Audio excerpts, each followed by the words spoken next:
हरे Krishna Bhagavad Gita chapter 4 श्लोक 17 श्री भगवान उवाच कर्मणो हि अपि बोधव्यं बोधव्यं च विकर्मणः अकर्मणास च बोधव्यं घना कर्मणो गतिः।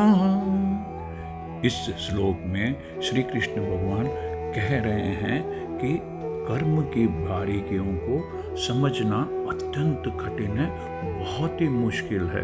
अतः मनुष्य को चाहिए कि वह ठीक से जाने कि कर्म क्या है, विकर्म क्या है और अकर्म क्या है।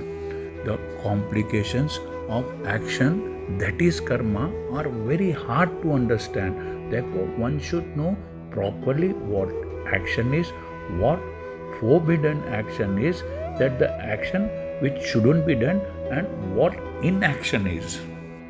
कर्म की गहराई को, कर्म की उलझनों को समझना अत्यंत कठिन है, बहुत ही मुश्किल है।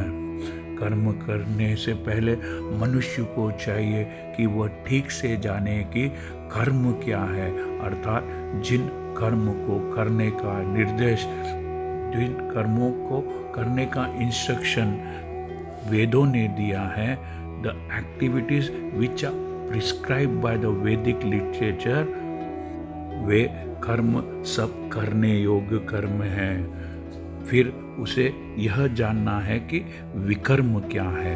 जो वेदों के निर्देशों के विपरीत कर्म होते हैं वह विकर्म है। The activities which are against the instruction of Veda is vikarma, that is unauthorised और फोरबिडन एक्शन। और तीसरा कर्म है अकर्म, अर्थात कर्मों को करते हुए फल की इच्छा नहीं रखना अकर्म है।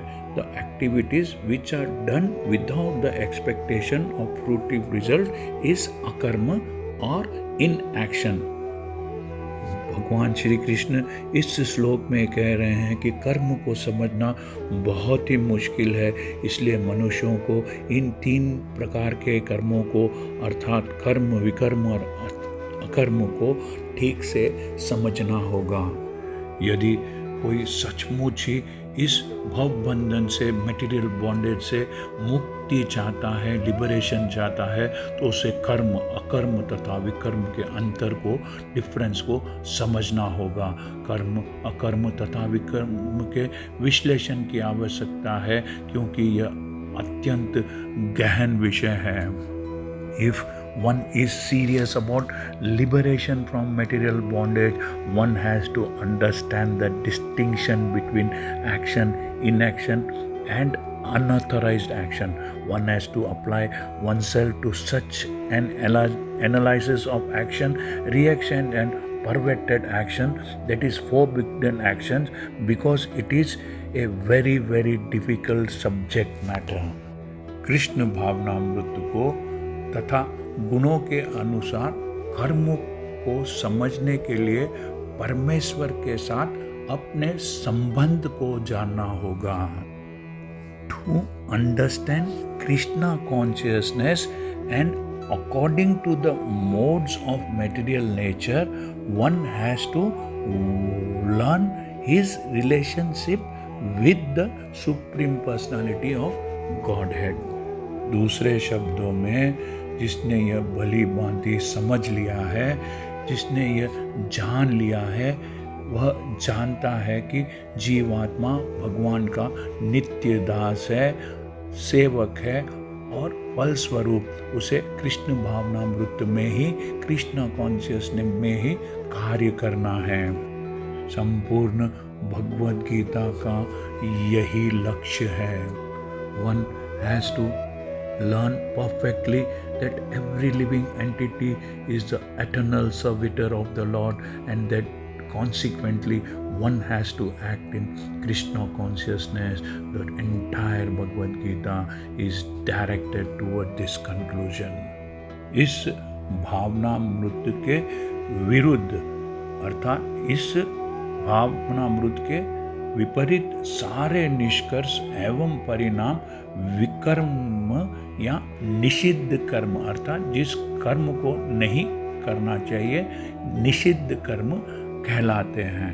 Any other activity against Krishna consciousness are vikarmas और प्रोहिबिटिव एक्शंस।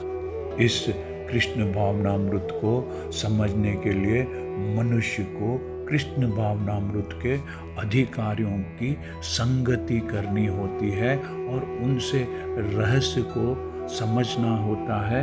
यह साक्षात भगवान से समझने के समान है, अन्यथा बुद्धिमान से बुद्धिमान मनुष्य भी मोहग्रस्त हो जाएगा। To understand this Krishna consciousness, one has to associate with authorities in Krishna consciousness and learn the secret from them. This is as good as learning from the Lord directly. Otherwise, even the most intelligent person will be confused. हरे कृष्णा। यदि आपको यह channel पसंद आया है तो subscribe दबाकर subscribe कीजिए और इस चैनल को लाइक कीजिए। Thank you. हरे कृष्णा।